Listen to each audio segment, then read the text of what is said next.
Hey everyone, so today I'm going to be talking about what to consider before you get your first betta.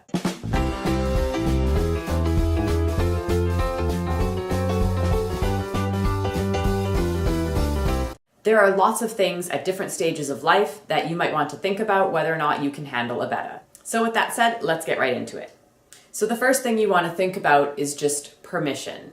And once again, this can be for children or it can be for adults. If you're young, you want to make sure that you have your parent or guardian's permission in order to get a fish. You got to remember that your fish will add to their water bill, it will add to their electricity bill, and also it's just a simple matter of whether or not they want a fish inside their home. Now this also goes for people who don't live inside their home, but perhaps are renting a property, live in a condo, or live in an apartment. There are a lot of apartments that do not allow fish tanks. You want to make sure before you get a fish that if you live in one of these places that you do not own, that you have your landlord's permission, because you don't want to end up getting evicted or have your fish taken away from you. So before you think about whether or not a betta is right for you and whether you can take on the challenge, first you got to make sure that is physically possible for you to get the betta. Now say you've got your parent or your landlord's permission in order to get a fish. Now it's whether or not you are individually ready for a fish. The first thing to consider is, do you have the space for a betta?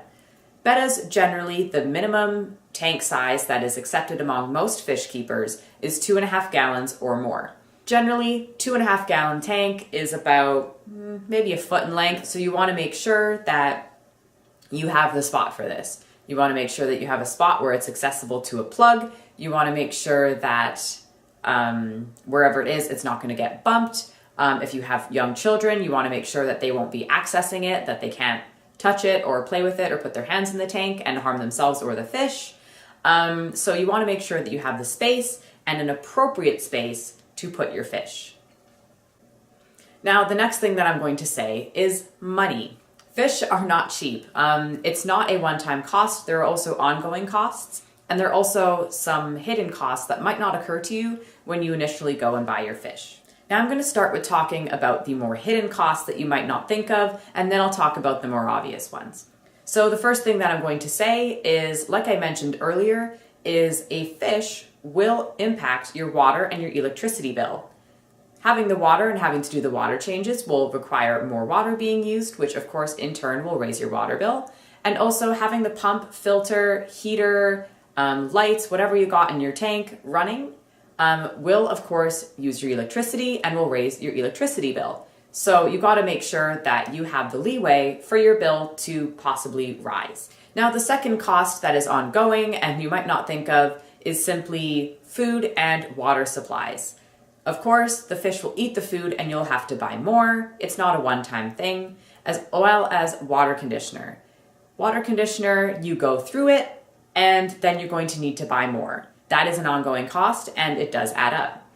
Another thing is filter cartridges. Once you put it in your tank, or if one comes with your tank, that is not going to be the one that lasts your entire fish's life. You're going to need to change it probably about maybe once a month or two. And when that happens, you want to make sure that you definitely have the money to be able to replace the water conditioner, the food, and the filter. Now, another thing that you might not think right away is you might never need it, but you also might, and that is medication. If your fish were to get sick, the time it takes you to save up the money and start putting money aside for some medication, it might be too late. So if you are living paycheck to paycheck, or perhaps you're a child and you are just going by allowance, you want to make sure that you have some money left aside that you can go and buy your fish the medication they need right away. And now I'll say the obvious parts is obviously the tank is going to cost a lot of money. Tanks are not cheap. Depends on the size of tank you are buying. Tanks can be very expensive. Now, the next thing, of course, is ornaments, rocks, decor, basically everything to set up your tank and give it that beautiful fish tank aesthetic. You're going to need some plants, whether this be live or artificial. They both cost money. And of course, ornaments, depending on how big your tank is, how many you're going to need, whether it's large or small. It will cost some money to decorate the tank. And then the last obvious cost is the cost of the filter itself, not including cartridges, the heater, and an air pump if you decide to get it.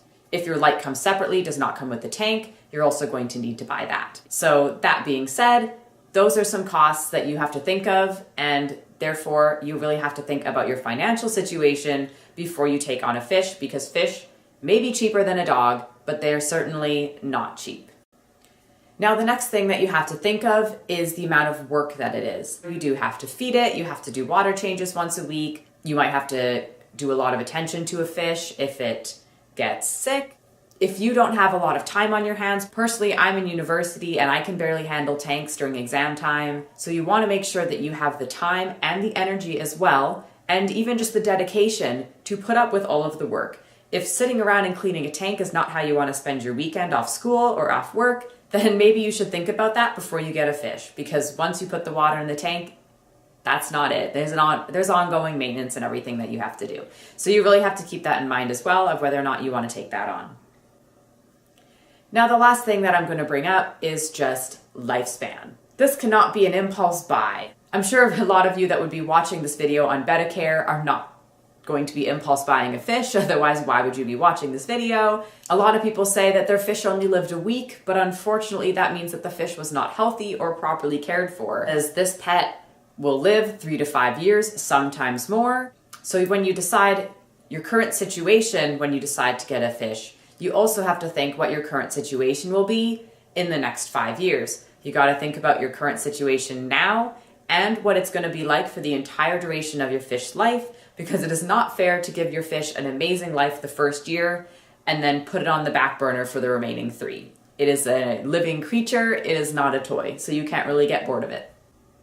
So I hope this video helped you decide on whether or not you think you are ready to take on the challenges of having a Betta.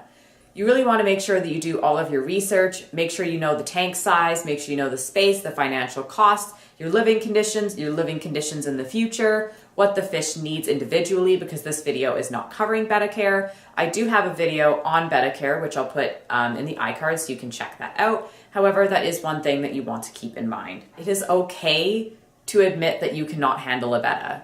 If you look at yourself and you're like, I want a fish, but I really don't think it can give it the quality life it deserves, there is nothing wrong with that. It is much better to admit that you cannot take on a fish than take it on and struggle or be stressed or not give the fish the life it deserves. So hopefully this video helped you decide whether or not you're ready to take on a fish. If you have any other tips and tricks on how to figure out whether or not you're ready for a Betta, then make sure you leave that in the comments down below so other fish keepers or future fish keepers can see it. If you like this video, then make sure you give it a thumbs up. If you want to see more videos like this, then make sure you hit the subscribe button and hit the notification bell so you get notified when I upload. That is all for today. Thank you so much for watching, and I hope to see you again soon. Bye.